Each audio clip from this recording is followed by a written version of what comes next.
I've had so many people message me saying, can Prince Harry now have some sort of influence here in the States? They're asking me that. And the answer is no. What kind of procedures in place for when a senior royal is unwell or overseas?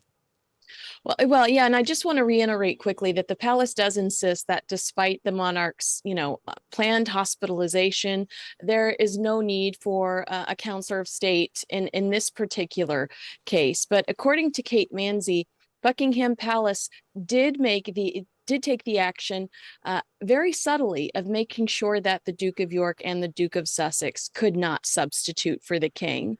Um, Now, what they did was this Act 2022, where King Charles added Princess Anne and Prince Edward to the list of family members who could act for him in the case that he wasn't available.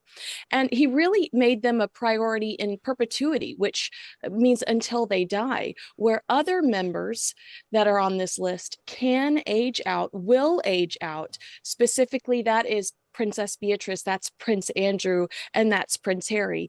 Those individuals, because they are not working members, cannot step in and act for the queen or the king, and they also can age out, making room for Prince George, Princess Charlotte, and Prince Louis to step in. So it was a very subtle move when he added Princess Anne and when he added Prince Edward. What they did was they made it to where somebody that was not a working participating member of the royal family, they were Mm. just a name on the list. They could not actively participate. So that is what I know. So many people are worried about that. I've had so many people message me saying, can Prince Harry now have some sort of influence here in the States? They're asking me that, and the answer is no. Okay, so what's happened is Prince Harry and Prince Andrew, that kind of role as a stand-in, they no longer have that, and instead, as you said, there's been new additions to the list: Princess Anne, Prince Edward. It's quite unusual for these sort of councillors of state, that's what they're called, to be called upon, isn't it? It is. It is really unusual. I do think, though, that it's just in place so that we feel confident and things moving forward. Also, I'm reading Robert Hardman's new book about King Charles, and there's a line in there about what the Queen Elizabeth II, taught King Charles in his upbringing when it comes to leadership, and it's trust and visibility. And so, as I was reading that, and also reading this counselor of state story, I thought that the two very much were in line. Mm. You want to feel confident. You want to feel like someone's in charge. You want to feel, you want to trust that person. So, of course, Princess Anne, the hardest working member of the royal family, hands down. Prince Edward, who hasn't stepped a foot wrong. These are two individuals that everyone really seems to like and feel confident in. So, if the king is unavailable, you still visibly, you trust and you're confident. And Princess Anne, Prince Edward, and Queen Camilla as well. Mm.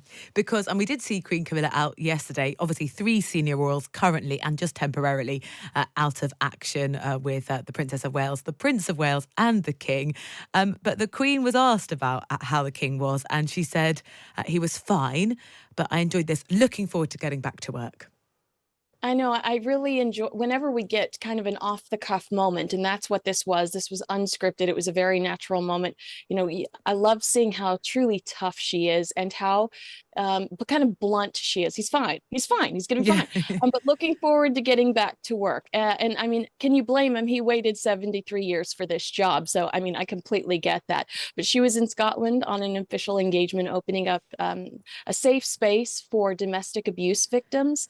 And I love what the Telegraph said. They said, with three senior royals out of action, it was left to the Queen to fly the flag as she plows on with these public duties. So I suspect the king is still somewhere looking at the red boxes and going through papers and asking questions. But, the queen is going to bear the brunt of royal duties over the next few weeks. And I think we can look forward to seeing more of her and more of her honesty. Kinsey, thank you so much. Kinsey Schofield, reporter and host of the To Die For Daily podcast.